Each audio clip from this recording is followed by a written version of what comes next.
Close your eyes again, but this time picture a ship lost at sea, drifting with no destination.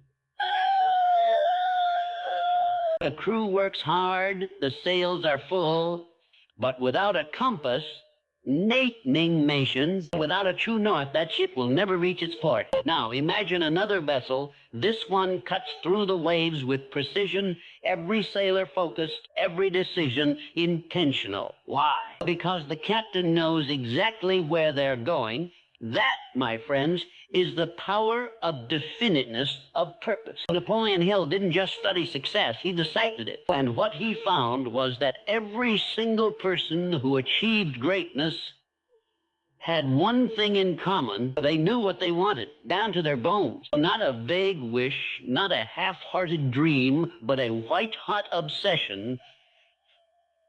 Think of Edison again. He didn't just want to invent the light bulb, he was consumed by it. He failed not once, not 100 times, but thousands of times. Most people would have quit after the first dozen failures.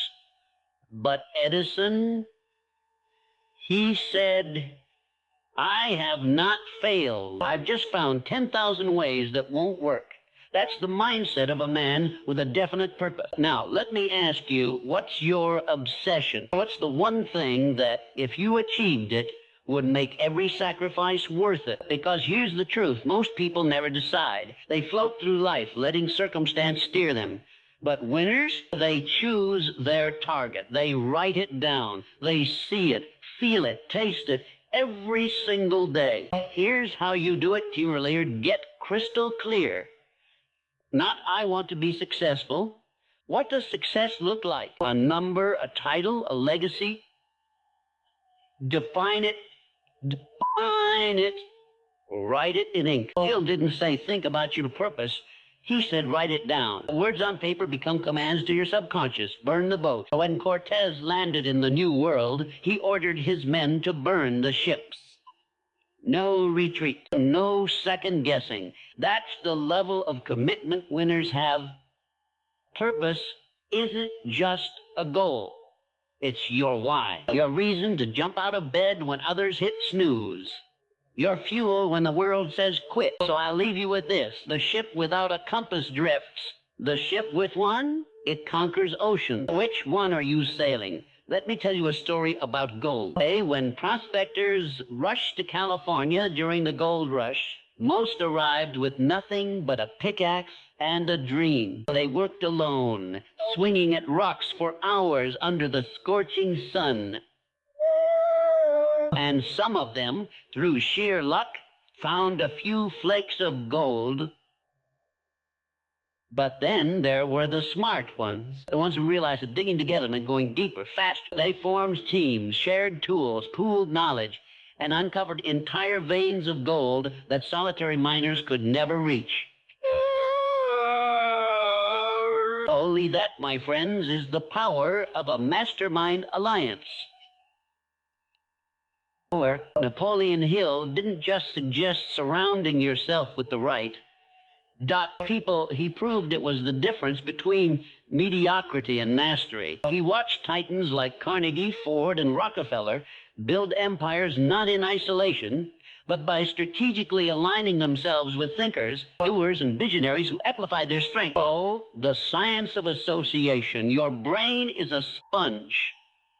It soaks up the energy, ideas, and even the limitations of those closest to you. Spend time with complainers, and you'll start seeing problems everywhere.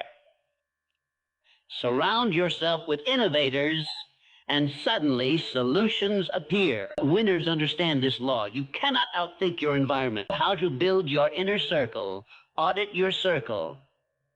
Who are the 5 people you spend the most time with? Do they challenge you, inspire you, drag you into drama, or pull you toward growth? If the answer unsettles you, it's time to upgrade. Seek those who've done what you want to do, hungry to build a business. Find someone who's done it. Want unshakable confidence? Befriend those who radiate it, not as equals, as students. Swallow your pride and learn. Create a no-weakness zone. The Mastermind isn't a support group for excuses. It's a war room. Meetings should leave you energized, accountable, and uncomfortable in the best way. The million-dollar question: if you were arrested for thinking like you're in a circle, would there be enough evidence to convict you of greatness? Because here's the raw truth. Birds of a feather do flock together. Eagles don't fly with pigeons. Sharks don't swim with minnows, and winners, they refuse to let the lethargy of the crowd slow their stride. So ask yourself tonight, who's in my mastermind? And if the answer doesn't excite you, change it. The right alliance doesn't just open doors, it builds new ones. Let me take you back to Kitty Hawk, North Carolina, 1903. Two brothers stand on a windswept beach staring at a rickety wooden contraption they built. The world calls them fools. Physicists insist human flight is impossible. But Orville and Wilbur Wright don't just hope their machine will fly. They know it will. And on December 17th, against all logic, against all odds, their faith takes literal flight for 12 glorious seconds. Oh, that, my friends, eats Blaisley. Applied faith, not passive wishing, but unshakable conviction backed by relentless action. Napoleon Hill didn't study dreamers.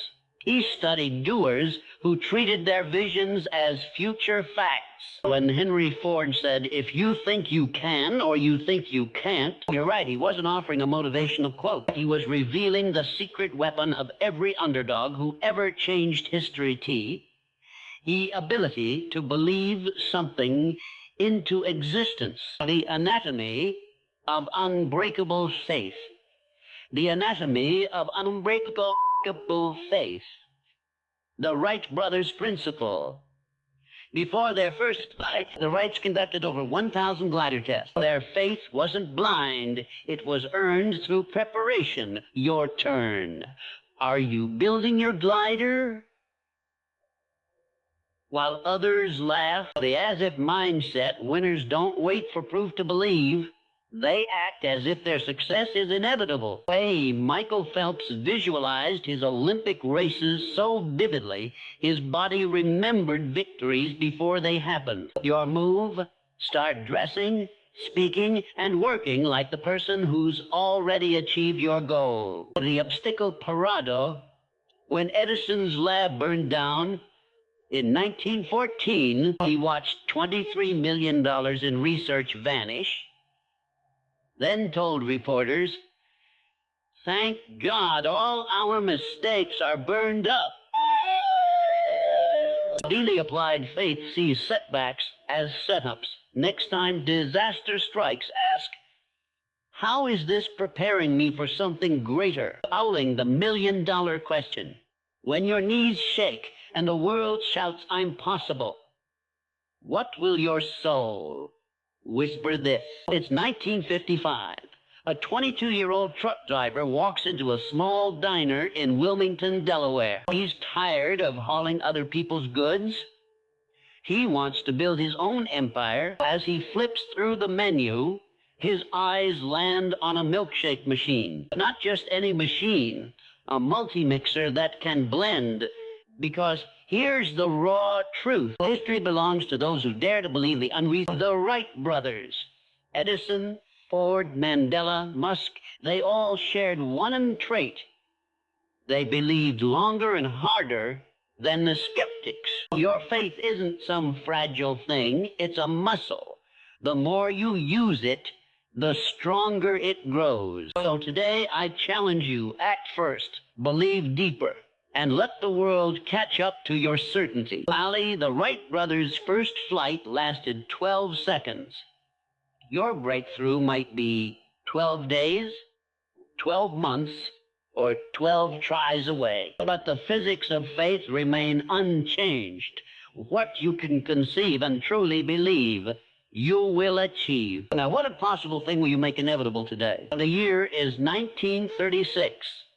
A young boxer steps into a Detroit gym, his hands wrapped in rags because he can't afford proper tape. While other fighters train from 9 to 5, this man works the night shift at Ford's River Rouge plant, then trains until his coach later recalled when the gym closed, he'd run alongside my car, throwing punches as I drove away. That hungry fighter's name?